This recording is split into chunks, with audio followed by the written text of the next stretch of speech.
bonjour à tous. J'espère que vous avez aussi autant ri que nous en revoyant ces vidéos virales qui, j'avoue, me procurent un plaisir immense à chaque fois que je les revisionne.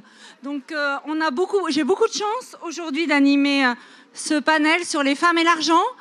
Pour simplement vous prévenir que Tatiana nous rejoindra avec un peu de retard, mais elle participera bien entendu au débat.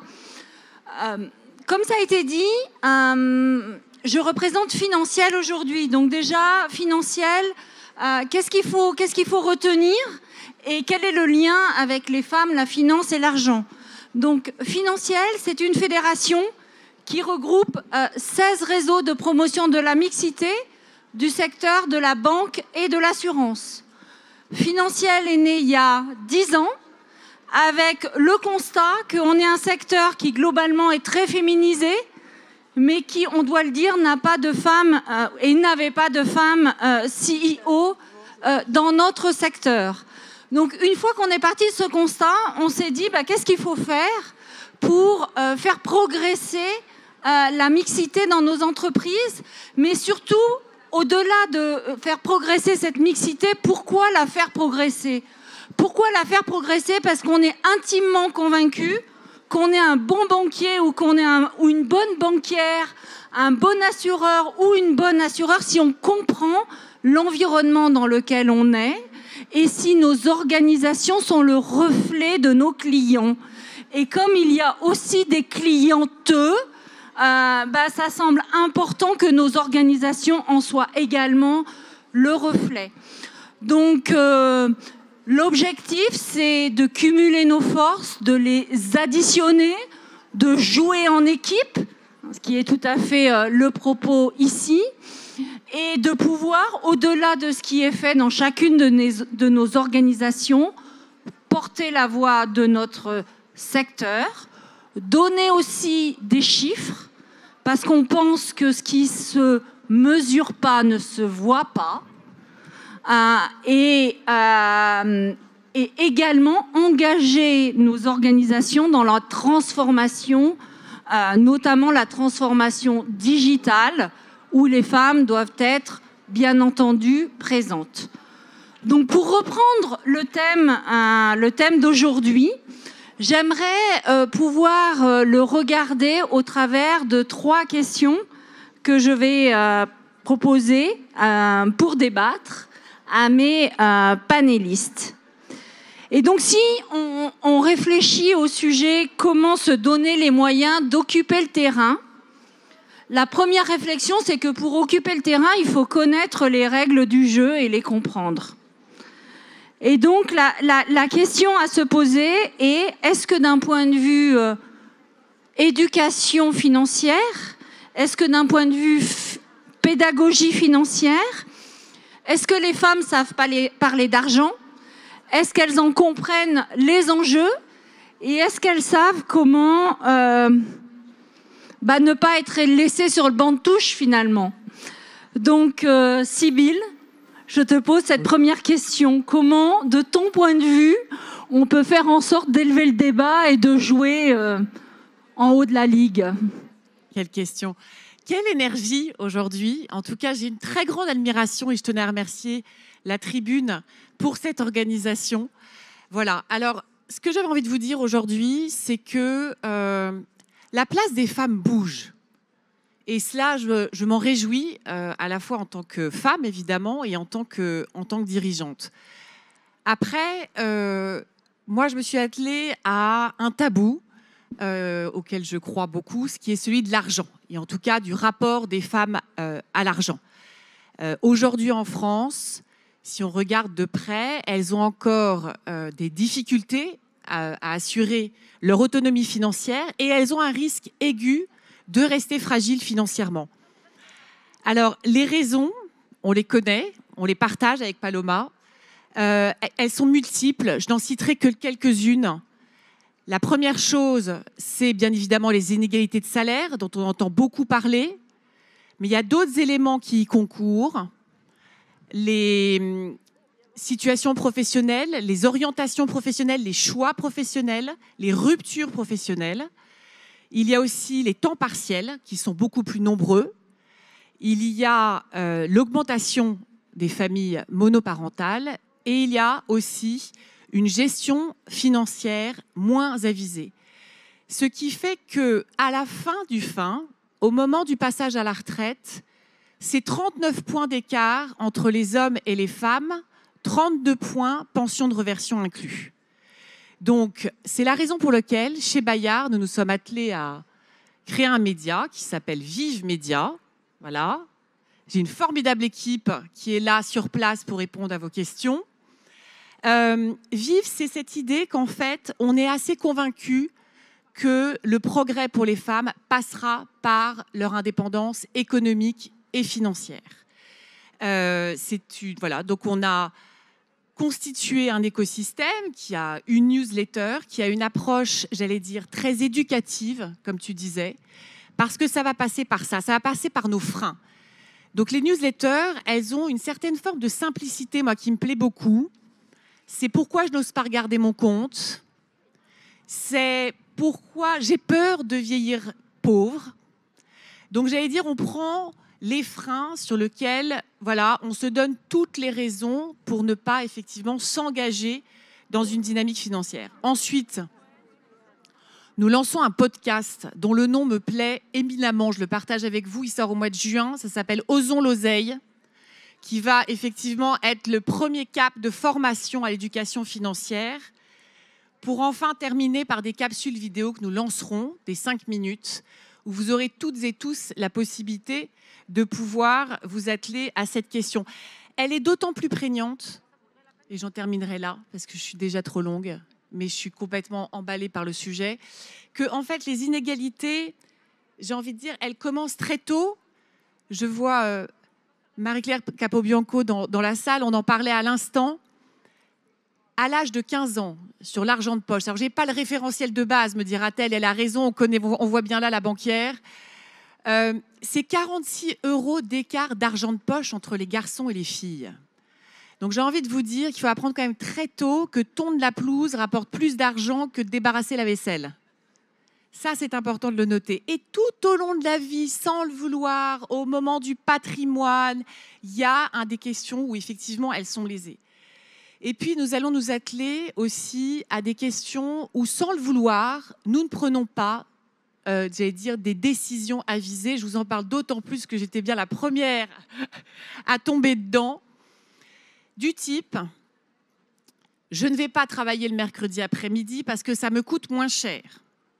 Alors oui, en fait, ça te coûte moins cher à l'instant T, mais cumulé sur une période de travail longue, et au moment du passage à la retraite, c'est pas que ça coûte pas cher, c'est que ça coûte très cher. Et en fait, loin de moi l'idée de dire à quiconque ce qu'il doit faire, mais par contre, notre rôle d'éducation est de pouvoir éclairer jusqu'au bout, en tout cas, cette question et l'animer, voilà, en disant aux personnes, rends-toi bien compte de ce qui peut se passer. Donc un choix éclairé. Et puis, et je te prendrai ce dernier exemple. Les femmes sont des excellentes gestionnaires, ne nous trompons pas. Simplement, elles appliquent leur savoir dans la sphère domestique. Alors, je ne sais plus, elle me pardonnera à l'avance que cette idée n'est pas de moi, mais elle me plaît tellement que je vous la répète. C'est le syndrome, et vous me pardonnerez, du maman PQ, papa voiture, qui est assez simple. C'est qu'au-delà, en fait, des dépenses contraintes des femmes, elle les dépense massivement dans les sphères domestiques et assez peu, effectivement, dans des investissements. Voilà, c'était juste pour commencer là-dessus, pour vous faire un petit panorama, en tout cas, de la situation. Et merci. Paloma est là pour vous dire comment investir. C'est là où on est très bonne, c'est-à-dire qu'on a un parfait binôme, voilà. Parce que Paloma va vous dire, une fois que vous savez qu'il faut le faire, comment vous allez le faire. C'est le end-to-end, en fait. Ouais. Voilà. Et c'est comment le faire et comment le faire avec les outils modernes, puisque Paloma a créé une plateforme. Donc à toi, Paloma, tu vas nous expliquer comment tu vas contribuer à l'éducation financière. Qu'est-ce à nouveau, la tribune top, une initiative comme ça, récréons-nous. Deux, qu'est-ce que c'est beau de voir les travaux d'équipe. Qu'est-ce que c'est beau de voir une banquière qui va me faire la plateforme grandiose pour travailler avec moi. Qu'est-ce que c'est beau que maintenant vous avez compris, d'accord? C'est endémique, c'est depuis toujours. Les femmes sont différentes que les hommes et l'argent, c'est pas pourtant un sujet dans lequel on devrait être égaux. Perception différente, tout était super bien expliqué. Juste garder un truc que j'adore qui est sorti aux États-Unis en janvier. C'est bien entendu encore un survey. 60% des femmes dans le monde entier préfèrent parler de leur mort et la façon dont elles vont être enterrées et mourir que parler d'oseille. Non, si tu pars de cette base, la messe est dite. Donc, on le sait tous, d'accord? On est tous clairement, il y a un grand sujet. Ce grand sujet, c'est pour ça que Valérie était tellement contente, hein, c'est que 95% de l'argent qui est détenu par les femmes, partout dans le monde, est dans les livrets d'épargne. Bien entendu que Valérie est contente. Bien entendu que la société en général est contente. Si on ouvrait cet robinet, toutes ces femmes qui disent « j'ai ces super projets, mais personne ne m'entend, personne ne me donne de l'argent ». Mais étonnant, il n'y a pas de femmes qui sont en train de faire circuler l'argent. Si toutes ces femmes qui investissent ces petits peu, qui investissent à 80% en impact, c'est multiplié par 3 juste, écoutez, la transition énergétique n'aura pas besoin du ministre de l'économie. Si seulement ces argent commençait à sortir, imaginez-vous les femtech. Mais c'est normal. Moi, je suis un panel d'hommes qui, d'ailleurs, merci les hommes qui sont ici, parce que sinon, je n'aurais pas Uber, je n'aurais pas électricité, je n'aurais pas Google, parce que les femmes, on n'a pas mis un rond. Donc, merci. Alors là, les filles, on doit les applaudir quand même, hein, aux hommes, merci. Mais maintenant, tout ce qui est les femtech, tout ce qui sont ces parties de l'économie dans laquelle on peut faire plein. Mais bien entendu, moi, je suis devant un jury, il y a une femme qui me vient avec des besoins intimes, je vais avoir des petits problèmes pour investir, hein, parce que je ne comprends rien. Bon, vous comprenez. Alors, la solution, quelle est la solution? La solution, c'est qu'il y a un petit écart. Là, je te regarde, Valérie. Parce que vous avez fait une banque, un monde financier dans lequel, normal, les produits et les services étaient pas trop réfléchis pour la pensée marketing d'une femme. En fait, une femme, comme l'a évoqué Sybille, c'est ma vie, mes enfants, ma retraite, mes mercredis, mes moments de vie. Bon, je divorce pas. Un homme regarde un investissement et dit, poup, je vais faire du fric. Pas les mêmes produits, pas les mêmes services. Donc, qu'est-ce qui se passe? Nous, chez Women Empower to Invest, on a les noms en anglais, vous avez me pardonné, mais on peut les traduire en français si vous voulez. C'est la volonté de que vous, les femmes, avec nous et avec des gens qui on va collaborer, comme les structures d'éducation et d'information, parce que l'éducation et l'information, ça doit être toujours là. On n'est jamais mieux que quand on est outillé, mais ce n'est pas nécessaire de faire HEC. Quand vous allez acheter un produit qui vous plaît, dont le marketing est pensé par vous, vous ne faites pas un master en achetage des vacuum cleaners. Donc, on se calme. Mais l'information est nécessaire. Et il faut le faire avec les bons gens.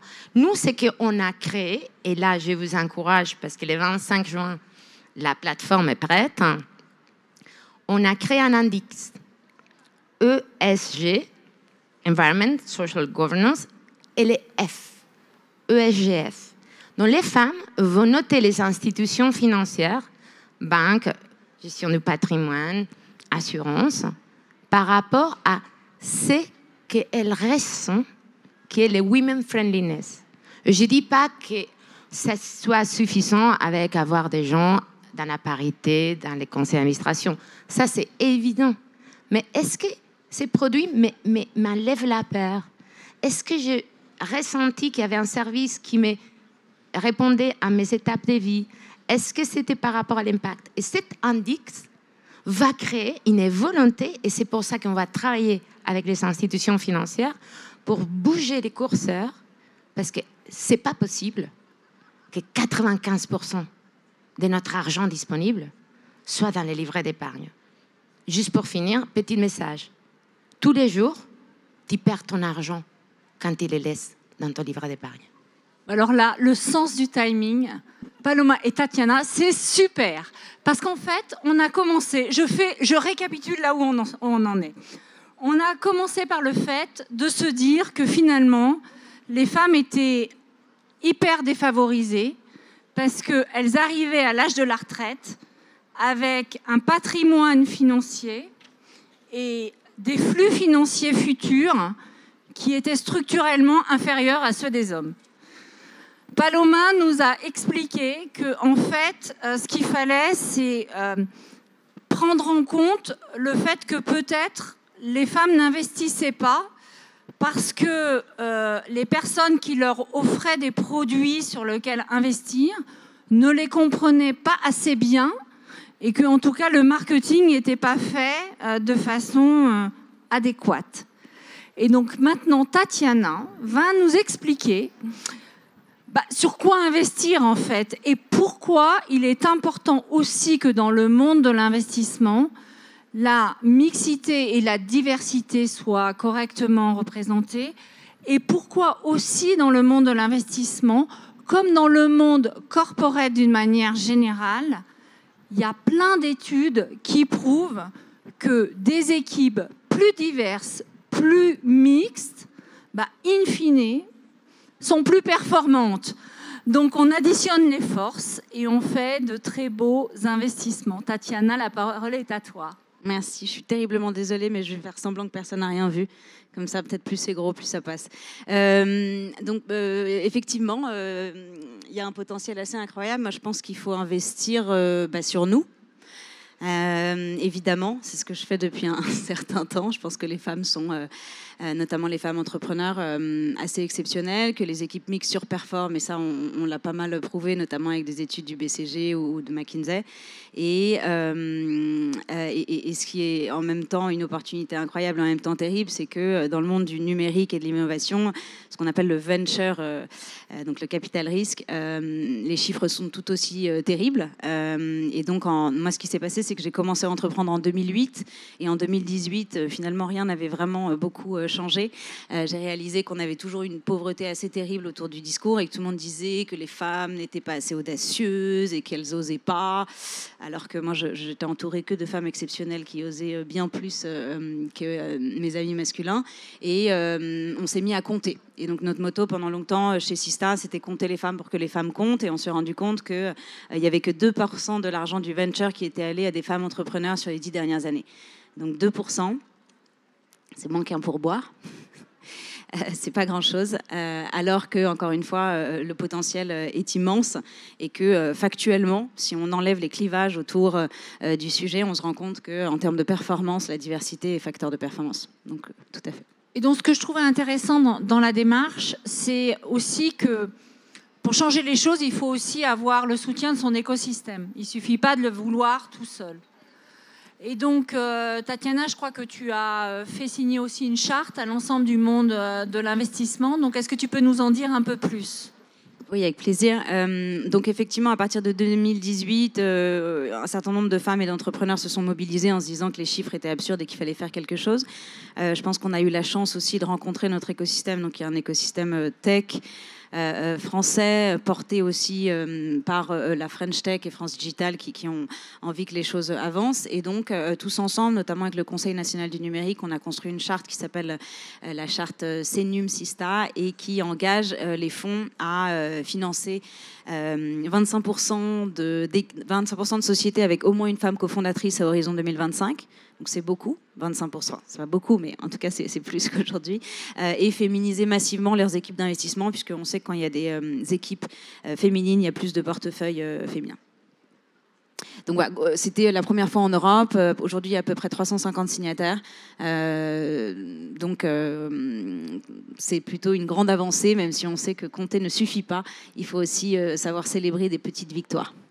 Tout à fait, tout à fait. Et d'ailleurs, c'est exactement ce que l'on a vu quand on a fêté les 10 ans de Financiel en novembre dernier, où nous aussi, on a fait une charte. Alors, pas une charte de plus, mais une charte pour aussi faire la concurrence. Parce qu'en fait, c'est ce qu'on se disait avec Paloma, on est aussi dans des métiers et dans un environnement où il faut créer de l'adrénaline, créer de l'envie, créer des championnats. Et donc, comment est-ce qu'on crée des championnats aussi, Paloma? Enfin, un rating, mais tout en restant un peu bienveillant quand même, parce ce qu'on veut, c'est que, in fine, tout le monde arrive en haut. Donc, comment est-ce qu'on a ce changement de mentalité? Alors, en fait, première chose, bienveillance. Et deuxième chose, complémentarité. Il y a un intérêt énorme. Nous, on pense aux KPIs. Si aujourd'hui, on part sur la base qu'il y a 5% des femmes qui investissent, c'est que nous, on s'engage à faire, c'est que dans un an, il y en aura un 2% de plus. C'est bon pour tous les mondes. Donc, il faut jouer avec tout ce qui est l'écosystème financier. Donc, encore mieux quand il y a des structures où il y a des chartes qui sont déjà, d'une certaine façon, pour pousser un genre d'entrepreneuriat, mais en même temps, pour s'engager à se regarder. Et les rankings que nous, on essaye de faire, c'est un ranking qui devrait avoir par volonté d'être, en fait, comparativement mondial. Le ESG, les E aujourd'hui, si on ajoute les F, qui est female, femme, et c'est un peu à la TripAdvisor, bottom-up, c'est les femmes qui notent, il y a toujours ces données, parce que les femmes le savent, qui vont être partagées avec les institutions financières pour que vous sachiez quoi faire. En fait, la question, c'est pas vous dire, écoute, il est trop mal. Non, non. Voilà, here you go. C'est comme ça que peut-être vous allez. Parce que si les curseurs ne bougent pas, moi, tout mon intérêt devient rien. En fait, c'est ces côtés dans les femmes qu'on est très pragmatiques une fois qu'on a commencé, une fois qu'on a surmonté la peur. Donc, il faut vraiment se donner un envie de que les curseurs bougent. Pas rester dans les paroles, parce qu'en fait, comme tu évoquais, moi aussi, je viens du même... La raison pour laquelle je suis ici, à la place de, je sais pas, être en Espagne en train de gagner du fric, c'est parce que j'ai investi dans des startups depuis 2014 et j'étais toujours avec des hommes et les filles me posaient la question, mais pourquoi? Et là, je me suis dit, mais attends, mais qu'est-ce qui se passe? Donc, c'est une réalité. Si on les fait tous ensemble, imaginez-vous les curseurs, les institutions financières, des gens qui connaissent les pourquoi et les comment.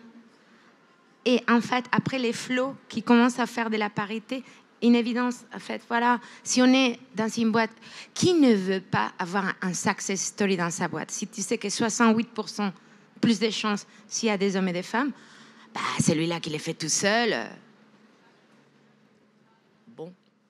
Alors peut-être pour reprendre un autre angle, après un tout petit arrêt de jeu, Sybille, toi, ce que tu me disais, c'est que quand même, et je crois que ça a été à l'origine de la raison de la création de Vive, c'est que tu penses qu'on ne met pas assez les sujets sur la table, quelque part. On connaît pas... on a un certain nombre de personnes qui restent spectateurs et qui ne sont pas prêts à jouer sur le terrain. Donc, comment est-ce qu'avec Vive, avec les podcasts, tu penses qu'on va arriver à démystifier le sujet, à faire en sorte qu'on ait plus d'engagement? Alors, on s'inscrit dans une lignée, dans une histoire. Hein. Je vois tout le travail qui a été commencé par Sista, les réseaux financiers. Je pense qu'il faut quand même saluer tout le travail remarquable qui a été fait en très peu de temps. Je vous invite vraiment à écouter le podcast Osons l'oseille parce qu'il lève quelque chose.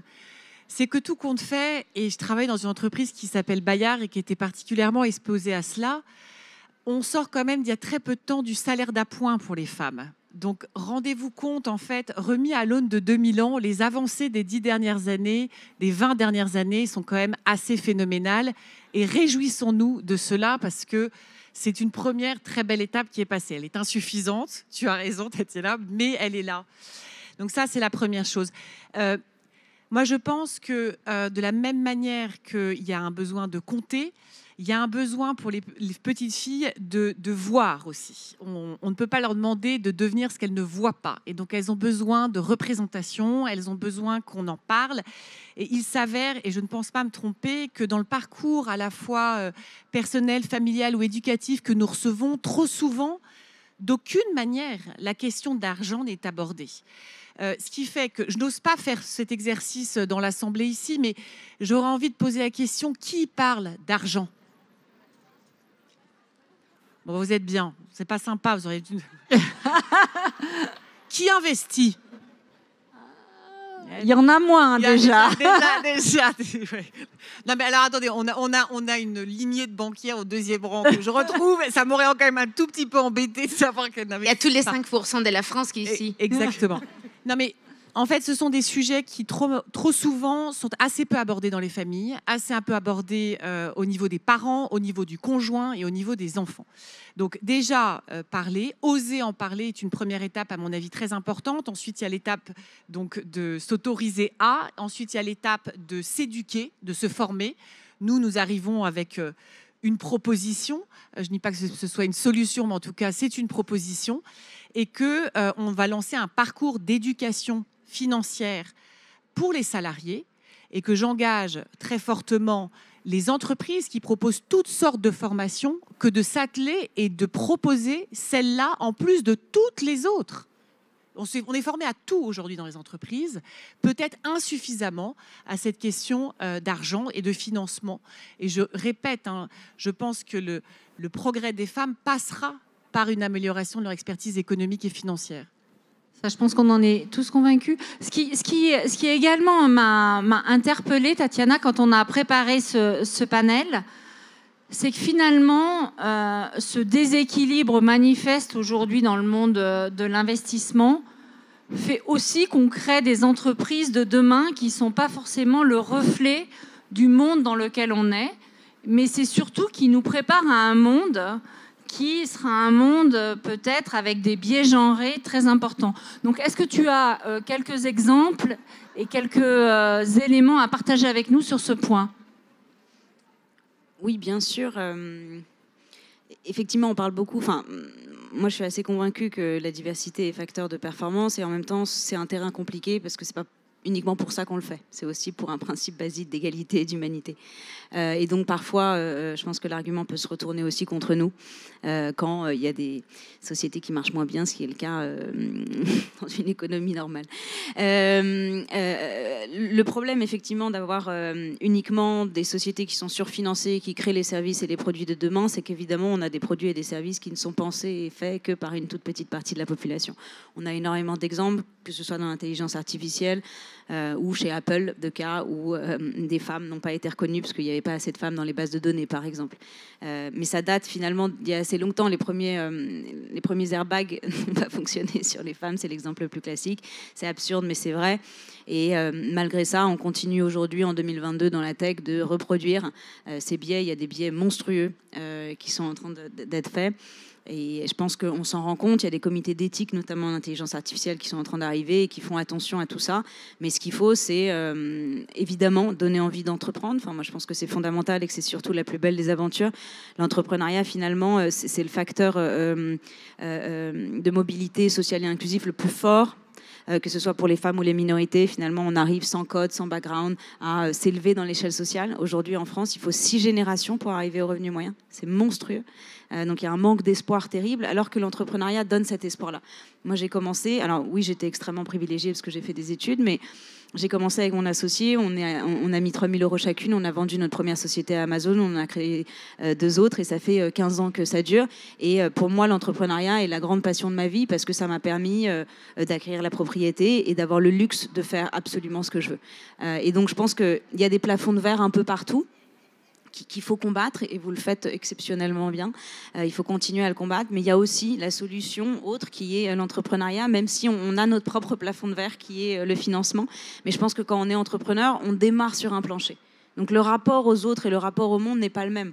On n'a pas 12 milliards de hiérarchie et on démarre en fait d'égal à égal. Moi, quand j'ai commencé à 25 ans, je sais que j'avais un panel avec à l'époque le PDG de la SNCF. J'avais même pas de salariés, je pense que j'avais une stagiaire, et puis finalement on se parlait d'égal à égal. C'était merveilleux. Et ça donne en fait des super pouvoirs là où on est constamment remis dans une toute petite case. Et l'opportunité qu'offre l'entrepreneuriat, c'est d'avoir un peu le costume de super-héros, se dire en fait, moi je peux être absolument qui je veux, et à partir du moment où je suis directeur général même d'une micro-entreprise, mais que j'ai un cabis, tout est possible. J'adore. Tout est possible, et donc tout est possible pour faire en sorte que, même si aujourd'hui on est au Parc des Princes, le terrain soit encore beaucoup plus grand que ce qu'il est en réalité, parce qu'il va au-delà du terrain physique. Et donc justement, si on veut donner cette énergie, donner cette envie de se dépasser, de pousser les limites et le dépassement de soi, dans le sujet qui est le nôtre aujourd'hui, les femmes et l'argent, si vous aviez une réflexion et un conseil, chacune d'entre vous, lesquels seraient-ils? Je commence à ma gauche. Misons sur l'éducation. Il faut agir, il faut surmonter la peur, vraiment, sans être indépendante financièrement. On n'aura jamais la parité. Moi, j'ai un petit problème avec les conseils. C'est qu'à chaque fois que je vais où que ce soit, on me propose de me faire mentorer, de me donner des conseils. Et puis finalement, on demande rarement ça à mes homologues masculins. Donc moi, j'ai vraiment pas de conseils à vous donner. Je pense qu'on est absolument merveilleuses. Si vous avez la chance de pouvoir entreprendre votre vie, choisissez l'entrepreneuriat. Je pense que c'est la plus belle des aventures. En tant que tel, c'est déjà un conseil, choisir l'entrepreneuriat. En tout cas, choisir d'être soi et choisir d'aller jusqu'au bout de son ambition. Pas écouter les conseils, en fait. De prendre tous les conseils et de tous les jeter. Parce que, in fine, il en reste quand même un tout petit peu. Donc finalement, on a vu que ça faisait du sens d'épargner. Ça faisait du sens dès le plus jeune âge, de s'assurer qu'on avait une juste rémunération pour le travail, l'engagement fourni. Ça faisait du sens d'investir, de mettre le capital au travail, quoi, quelque part, hein, même si c'est des petites sommes, mais en tout cas de les investir dans l'économie réelle. Que cette économie réelle, il fallait qu'elle soit la plus diversifiée possible. Donc, qu'est-ce qui nous manque finalement? Parce que là, on n'a pas des conseils, mais on a une belle chaîne de valeurs. Donc, quelle est la prochaine étape en passant par... dans le sens contraire, Tatiana, la prochaine étape. Moi, ça fait quelques années, pour celles qui ont la chance de pouvoir investir, moi j'investis uniquement dans les sociétés où il y a au moins une femme cofondatrice. Je pense que c'est important aussi d'investir dans un but. C'est génial d'investir pour s'enrichir, mais c'est aussi génial d'investir pour accélérer l'égalité homme-femme. Et donc je pense qu'en investissant majoritairement sur des projets qui sont portés par des femmes, c'est déjà une bonne chose. Et après, je pense que c'est un sujet compliqué qu'on n'a pas réussi à vraiment overcome, on va dire, mais qui sont qu'on n'arrive pas à avoir assez d'aide d'hommes. Clairement, moi, ça fait 4 ans que j'ai lancé Sista. J'ai eu énormément d'aventures entrepreneuriales, profit et non-profit, où j'ai toujours été dans une logique de grande mixité. J'avais lancé un collectif qui s'appelle Protège ton soignant. J'avais lancé en 2008 les pigeons. J'ai lancé pas mal d'actions, parce que je pense que les outils digitaux sont une formidable façon d'adresser un certain nombre de problématiques sociétales. Et c'est vrai que sur Sista, j'ai vraiment du mal à avoir plus d'hommes à nos côté. Donc ça, pour le coup, je ne sais pas exactement comment faire. En tout cas, je pense que c'est vraiment la prochaine étape, et c'est moi une étape sur laquelle je réfléchis beaucoup pour essayer d'avoir des alliés, parce que clairement, on n'a pas réussi finalement à leur faire comprendre qu'ils avaient aussi un intérêt à l'égalité. Et malheureusement, tant qu'on n'aura pas un soutien fort de la part de nos amis masculins, je pense qu'on aura du mal à y arriver. C'est un peu l'inclusion aussi dans l'autre sens. Mais c'est super intéressant. Donc s'il y a un homme qui veut venir s'asseoir parmi nous. Ah oui, je pense. Non, mais en fait, c'est une bonne introduction, parce que pour moi, la réalité, c'est aidons les mondes financiers à nous comprendre et à nous faire venir dans notre terrain d'inclusion dans l'économie réelle.